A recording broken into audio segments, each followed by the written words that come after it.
Well, the Blue Jays dropped the opener of the series to the Cleveland Indians, losing 7-3 at Rogers Center there this evening.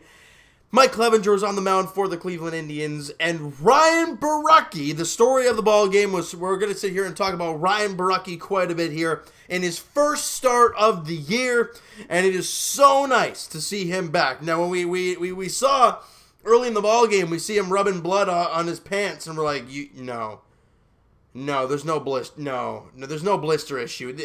Apparently, there was no blister issue. He was able to pitch just fine. And I thought Ryan Borucki was pretty damn good. But let's get into the ball game real quick here. In the top of the second inning, Francisco Lindor hits a 2-run single, but we're going to back it up a few plays here. All right. Freddie Galvis, I love what he's done for this team, but a leadoff single from Jason Kipnis, then a fly out from Perez. And then there's a ground ball to Justin Smoke, Fires it over to Freddie Galvis. They throw it back to first, not in time. It's okay, you get the lead runner. There's 2 out. Hang on, they review it. Freddie Galvis comes off the base before he gets the ball. Therefore, both runners are safe, and there's only 1 out. But then Tyler Naquin grounds out, and it would have been the end of the inning, but there's only 2 out now, and you're bringing up the top of the lineup in Francisco Lindor, with runners at second and third and 2 out. Could have been an entirely different situation.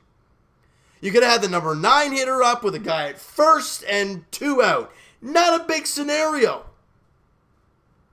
And you got the ground out and inning over. But instead, runner at second and third for the number 1 hitter, Francisco Lindor, and he punched a single up the middle. 2 runs come in to score, and it's a 2-0 Cleveland lead just like that. Freddie Galvis has been awesome for this team, but those type of things are just like, because they're that small. They're the small things. They're mental mistakes. You get too anxious trying to turn the double play and get off the base too fast. It sucks. But in the bottom of the second inning, Vladimir Guerrero Jr. leads off with a single, and he's boogieing into second, and an incredible throw from Tyler Naquin in right field. On the bounce to second base, right on the money, into the base path. Great tag from Lindor. He just puts his glove in front, right where the ball is going, and Vladdy just kind of slides right into it, and he's out.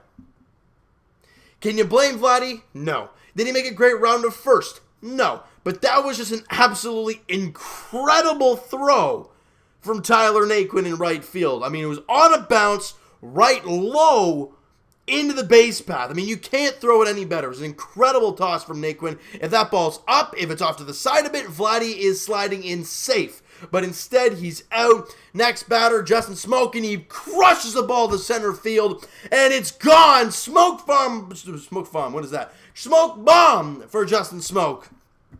And it cuts the deficit down to 2-1, and then you're really pulling your hair out, because if Vladdy didn't get out, it would have been a tie ball game at 2. But it's okay. It's a 2-1 ball game. It's only the second inning. There's lots of ball to play. When you score a run, you want to put up a 0 afterwards. In the next half inning.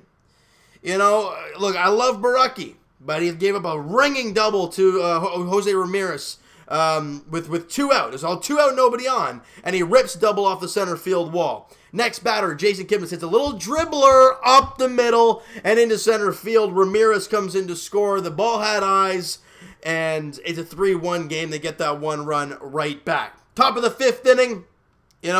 Roberto Perez up, and he doubles to center field. Kipnis comes in, and they're piling on. It's now 4-1. But then, in the bottom half of that inning, with Danny Jansen on base, and Randall Grichuk just before then grounded into a double play, we talk about productive outs. Obviously, that wasn't it. Then Jansen gets hit by a pitch, and then McKinney comes up, and I don't know how he got to this pitch. It was a fastball, 96, down and in. He's been beat by that all game long so far. And he gets barreled the ball and hits a line drive, and it leaves the yard? I thought it was just going to be a foul ball, like down the line. Not out of the ballpark, fair. A 2-run shot for Billy McKinney, and it's a 4-3 game. But in the next half inning, Mercado hits an RBI triple. Then a sacrifice fly from Jose Ramirez. Those 2 runs you had are gone. It's now 6-3 game. Every time the Jays scored a run, the Indians answered. On the top of the 8th inning, Mercado got an absolute meatball.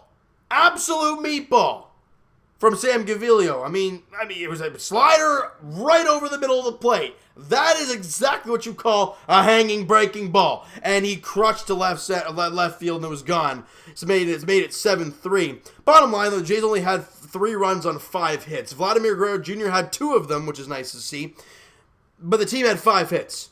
You're not going to win many ball games with 5 hits. When you give up 7 runs on 12 hits, you're not going to win many either, especially against a team who's absolutely red hot in the Cleveland Indians. Now let's talk about Ryan Borucki and his outing that was. You could tell early on he was rusty, maybe a little nervous, and the Indians are a team, like I just said, are playing very good baseball right now. They're climbing the standings, chasing the Minnesota Twins. They're not far off now, and they're playing amazing ball. And they're just facing a guy who hasn't pitched all year long. And to see Borucki go out there in the first few innings and look rough, yeah, it sucked. He didn't have a great ball game. But you know what? He went 4 2/3, give up 4 runs, only 2 were earned. He ideally should have only given up 2 runs in general, but Freddie Galvis didn't stay on the base, and that was that. So he had to give up 4 runs, 2 were earned, 3 strikeouts. He walked 4 guys, but again, he hasn't pitched all year. So yeah, he's going to have 4 walks, and you're facing one of the most patient teams out there. Carlos Santana walks a bazillion amount of times. He's got an on base of over 400. That team is really good over there in Cleveland. They're now 58-41, where the Blue Jays fall to 38-64. But I thought Ryan Borucki looked good. I thought later in the ball game he found his changeup, and he really found it, and there was a lot of swing and miss as the game went along, and I liked what we saw from Borucki, again, as the game went along. You knew early on against a really good team who was playing well, lots of confidence, and Borucki hasn't pitched all year. You had a feeling it might be a rough one, and that's exactly what it was, early on in the ball game at least. And then as the game went along, I thought he made pretty good pitches. There was times, the Jose Ramirez hanger that I didn't like. It happens. Now, I'm interested to see how he ends the year. If he ends the year strong, that's what you will care about. Not his first start back from the IL. That's not what you care about. You care about him over the full season span, or I guess in our case, from July 22nd to the end of the season. That's what we care about when it comes to Ryan Borucki. But with Ryan Borucki come back on the team, someone had to go down or get sent to the injured list. Trent Thornton, elbow inflammation. Another starter going down with an injury. You just got one back. This team can't stay healthy, man. The rotation cannot stay healthy. But let's talk about the statistics from the guys that played. And look, when your top 4 guys in the lineup combined for 1 hit, and they had, what is the at-bats? 4, 8, 11, 15. 1 for 15. The chances of you winning a ball game are not very good. Now, like I said, Vladimir Guerrero Jr. went 2 for 3 in the ball game. He's been swinging the bat a lot better lately. Now hitting .251 on the season, so he's starting to find himself a little bit. But the thing is, can he find a way to do this for the rest of the year? He's going to hit some rut at some point, but is he going to be able to minimize the rut, get back into a hot streak? That's where we're going to truly see what type of player this kid is. He's only 20 years old. He's hitting .250, for God's sake. How many other Blue Jays are hitting over .250 other than Gurriel? Okay, Freddie Galvis, Eric Sogard, those 2 guys are vets. Those guys have been around the big leagues a lot. Other than Gurriel, the next top hitter, at least in the lineup today, was Grichuk at .229. So .251 for Vladdy. Yeah, he's not hitting .300 as we all saw in the minor leagues and we expected. But you gotta, he's 20 years old and he's hitting .250. I gotta say, and he was 2 for 3 against Clevenger. Both hits were against Mike Clevenger. That's something to keep an eye on there. All right, so I liked what we saw from Vladdy. Justin Smoke was 1 for 2, obviously with the home run. He walked once as well. Danny Jansen 0 for 2, got hit by a pitch, but he came around to score on the 2-run shot by Billy McKinney, who went 1 for 3 with a couple RBIs. Obviously the 2-run shot and scored a run. And on the mound, like I talked about, Ryan Borucki having that the shaky start, but finished the game strong. And Justin Schaefer, a guy that I've been preaching, he's been doing really well. Leaves the game with an injury. Gave up 2 hits, walked 2 guys, gave up 2 runs. That's not like Justin Schaefer, clearly, because he leaves the game in quite some discomfort. So I don't know what the heck's going to happen with him. Roster moves are going to have to be made at some point in time. What the heck's going to happen with Dalton Pompey, we'll probably find out very shortly. But my goodness, I mean, this team is confusing as heck. Tim Mesa, he did a pretty damn good job, other than after giving up the walk-off home run to Nick Castellanos yesterday.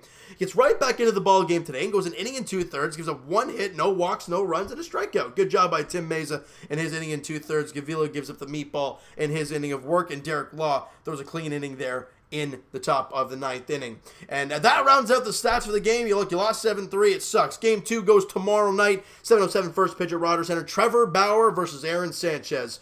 If we're talking back in 2016, that's a pretty good matchup. But, yeah, fast forward to 2019, and it's pretty lopsided. Trevor Bauer 9-7 with a 3.67 earned run average, and Aaron Sanchez 3-14 with a club record 10 straight losses. Indecisions, of course. With an ERA of 6.26. Not very good. Let's quickly hit the minor leagues, though, before we wrap this baby up here. Now, listen to this. This is I don't know what the heck going on with the weather, but things are crazy. Buffalo Bisons were not scheduled to play today, and that didn't happen. New Hampshire Fisher Cats, they got rained out.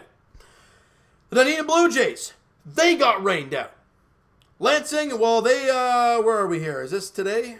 Yeah, that was today. That's today's ball game. I think they lost 4-2, and my boy Sean Wyman was on the mound. He actually came in relief. Interesting thing there. He went 5 2/3, gave up 7 hits, 3 runs, 2 were earned, no walks, and 5 strikeouts. Dropped his ERA 15 points to 5.61. Over the last little while, Sean Weimer's been doing pretty damn good down there in A-ball. Now, is he going to be anything for this team in the future? I don't know. But as of right now, as of lately, he's been better. All right. Now, with the bats, Otto Lopez went 1 for 5 with a run scored, still hitting .295 on the year. The young player, Gabriel Moreno, went 1 for 3 in the ball game, hitting .307 on the season. This catcher's looking good. Now, it's an A-ball, so it's a really low level, but he's 19, hitting .307. Keep an eye on this kid moving forward, people. I love what we see in Griffin Conine had the day off. Good, because he went over 4 with 4 strikeouts there in the ball game yesterday. You don't want to see that again. In this one, give him a day off. Vancouver Canadians are just starting up, half an hour ago or so. It's a 0-0 ball game in the 2nd inning, and he hits in the ball game. Nothing for Vancouver, and that's the end of that. And Bluefield, they got rained out too.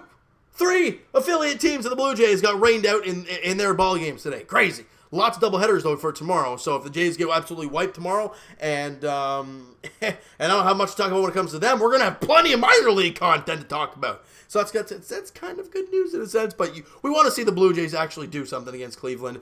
And I have a little story about Trevor Bauer. Maybe I'll touch on that tomorrow, depending on how things go. All right, we'll talk about that maybe tomorrow. All right, so you know what, guys? That is going to do it for this one. You guys enjoyed this video, and you guys did not really enjoy the ball game today, but are happy to see Ryan Borucki back out on the field for the Blue Jays.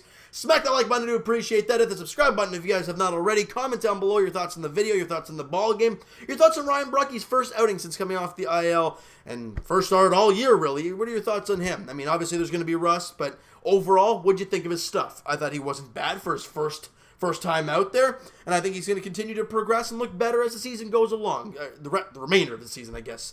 But I want to hear your guys' thoughts about this team and the minor leagues and everything towards this Blue Jays club. I mean, there's lots of things going around. Marcus Stroman, he's supposed to pitch in a couple days here, but the question is, will he? He's supposed to go on Wednesday in the finale of the series. So, is he going to pitch then? Is he going to be a Blue Jay by then? I don't know. Are they going to hold him out because they're trying to trade him? I don't know. But as of right now, he's scheduled in there in the finale of the 3-game set against Cleveland.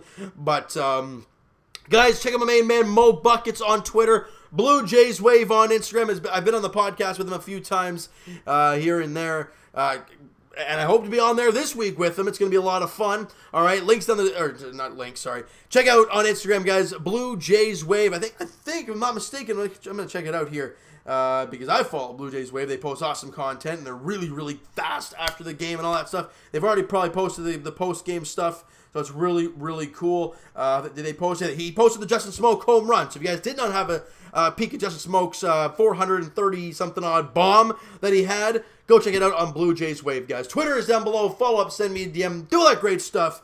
And I will talk to you guys Blue Jays edition in Game 2 of the 3-game set against the Cleveland Indians there tomorrow night. Trevor Bauer, Aaron Sanchez is the pitching matchup at Rogers Center there tomorrow night. And Aaron Sanchez, my goodness, looks to end this 10-game flipping losing streak because it's getting embarrassing at this point. All right, so thank you guys so much for listening and watching. Hope you guys enjoyed this video. Talk to you guys then.